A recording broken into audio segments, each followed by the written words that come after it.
texto. Entonces, lo que quiero plantear es que hay muchas cosas que uno entiende que uno en primer lugar no lo va a cambiar. ¿Bien? Yo creo que el cristianismo de corte fundamentalista, en primer lugar, no razona. Y si tú le invitas a leer un texto, no lo considera tampoco. ¿Ok?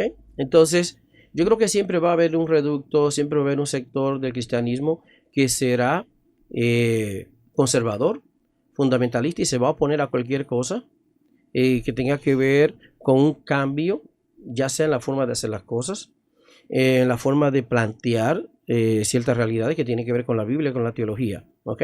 Entonces, incluso cuando el texto parezca no dar la razón, viene la experiencia. Por ejemplo, si tú le dices a alguien, mira hermano, pero por lo que vemos en la Biblia y vemos que ese texto que dice que este género no sale sino con ayuno y oración, ese texto no está. Lo que dice el texto es que es con oración o con ayuno.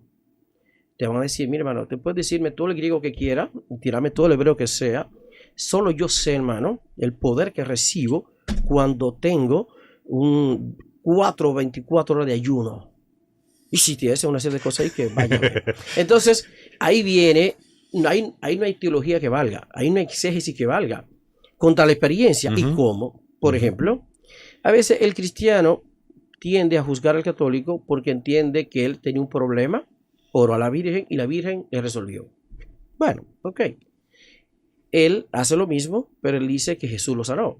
Bueno, probablemente en el caso del católico la Virgen estaba a 1000 kilómetros de ahí, es verdad, pero probablemente también el Señor de aquí, de este lado también. Okay. Pero, ¿y quién le quita a este evangélico que dice que el Señor lo sanó, que no fue el Señor?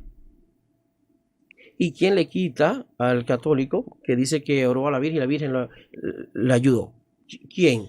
Ya es un asunto de experiencia que tú no puedes juzgarlo. Ahora, lo que tú puedes juzgar es decir, bueno, mira, los textos bíblicos, lo más que nos permiten decir esto y aquello y esto. Pero fuera de ahí, la experiencia tiene una fuerza muy grande. Tomando en cuenta el mismo concepto de la experiencia y el hecho de que los textos se prestan para usted interpretarlo, ¿usted entiende que en lo adelante se seguirán levantando nuevas religiones, nuevos grupos religiosos con dogmas diferentes a los actuales? Digamos que lo que puede ver es que haya siempre una especie de mutaciones, ¿verdad? Por un lado, y que los grupos se subdividan. Es interesante que lo que ha habido siempre es una división de división. Por ejemplo, el protestantismo que presume tanto se separa en el siglo XVI del catolicismo, pero no de la rama más antigua del cristianismo, porque se supone que la rama más antigua del cristianismo sería el oriental, ¿ok? Pero resulta que el oriental no era conocido en Occidente, sino el catolicismo romano. Entonces el cristianismo, que presume de momento ser el más antiguo, ignora que en primer lugar ciertamente se separa del catolicismo, pero que el otro lado del cristianismo oriental él no lo conoce. Y ese cristianismo oriental es más antiguo que el catolicismo y que, bueno, de hecho, en el 1040, sí, en el año 1040, es que hay una separación definitiva entre Oriente y Occidente.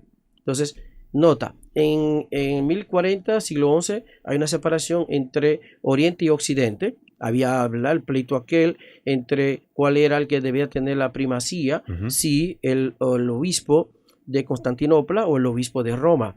Bien, finalmente se separan. La iglesia católica sigue siendo dominante en Occidente y la iglesia ortodoxa se queda en el lado oriental. El cristianismo luego, que se origina en el siglo XVI, es fruto de un cisma que se da con el cristianismo católico nada más.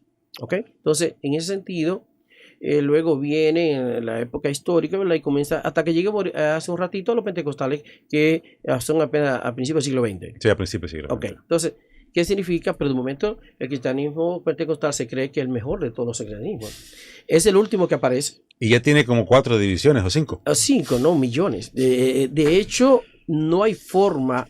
Bueno, yo creo que si hay un grupo que compite con los pentecostales son los bautistas. Los bautistas son increíbles, numerosos, y no hay acuerdo totalmente entre ellos. Eso pasa con los pentecostales, ¿ok? Entonces, los pentecostales, por ejemplo, es un grupo que se divide. Y, por ejemplo, aquí ha sido muy popular que alguien que tiene ciertos contactos, compra 2 o 3 sillas, con un local lo paga y él es pastor. Bueno, ¿quién le pide que sea pastor? Y ya ese pastor cambia algunos de los conceptos que aprendió de su iglesia madre Pero y la crea un gran nuevo mayoría lo grupo. respeta, pero la mayoría lo repite. Ujú. De hecho, sigue usando los mismos libros, a veces sigue informándose de la misma. La única diferencia es que es un hombre y él ahora es el cacique aquí, ¿verdad? Ujú. Pero en la mayoría de los casos repite los dogmas del grupo anterior. ¿Ok? Y no hay mucha diferencia. Y eso es lo que ha pasado aquí en República Dominicana con relación a los movimientos pentecostales, por ejemplo. Pero todos han sufrido, claro, cismas y fracciones, ¿verdad? Eso ha pasado entre todos. Pero lo que queremos decir es que se admita de una vez y por todas que la Biblia no se interpreta, digámoslo así, objetivamente. Y si esto quiero terminar sería con esto. Por un lado, la Biblia, en alguna manera, cierto, es un referente, digamos, básico para el pensamiento teológico cristiano. Definitivamente que sí. Pero luego, ese texto bíblico es leído a la luz de quién? De la confesión de fe que tiene cada persona. Por eso, por más que uno trate de ignorarlo, por ejemplo, el adventista lee la Biblia como adventista, el pentecostal como pentecostal, el bautista como bautista, el reformado como reformado, el católico como católico. Entonces nadie lee la Biblia en el vacío, ¿ok? Entonces, Al final no es lo que la Biblia dice, eso es lo que no, tú quieres ahí interpretar. vamos, entonces ahí vamos. Pero ahí viene el tema también, por ejemplo, de que el Espíritu Santo nos conduce a toda verdad, a toda justicia. Bueno, hay un problema serio aquí. O es una pura mentira, o es que en realidad la obra del Espíritu Santo lo interpretaba a la luz de la teología. O sea, entonces cada quien decide qué dice el Espíritu Santo. O sea, si tú concuerdas conmigo, el Espíritu Santo te guía. Si no concuerdas conmigo, entonces el Espíritu Santo no te guía. Ajá. Entonces, del otro lado, ¿qué pasó también? Lo mismo. Entonces, el Espíritu Santo te guía si concuerdas conmigo. Si no concuerdas conmigo, te guía el diablo, no sé quién sea, pero él no será el Espíritu Santo. Entonces, aquí viene ese gran problema de no entender que, ¿por qué no ser humilde y decir, mira, todos leemos la Biblia de una manera interesada? Hay razones históricas, institucionales, qué sé yo, para leer la Biblia de una determinada manera. Así que podemos pelear mucho, pero al final nos quedamos con los dogmas, ¿ok? Entonces, ¿por qué no admitir eso? Mira, los pentecostales leemos la Biblia de una manera pentecostal. Y cuando decimos, vámonos a la Biblia, es un absurdo porque la pregunta es, ¿qué punto de vista va a primar? ¿El pentecostal o el adventista? Ok, vamos a leer la Biblia. Sí, pero a luz de qué lente, del adventista o el pentecostal. Porque de antemano sabemos no nos pone de acuerdo. Entonces, mira, mejor lo que digamos lo siguiente, mira, hay una teología adventista y una teología pentecostal. Tenemos en común que la Biblia, y es lo curioso, que lo único que tienen en común es la Biblia. Pero ni siquiera lo que dice. Pero ahí vamos. Lo curioso es que precisamente sea la Biblia lo que lo divide.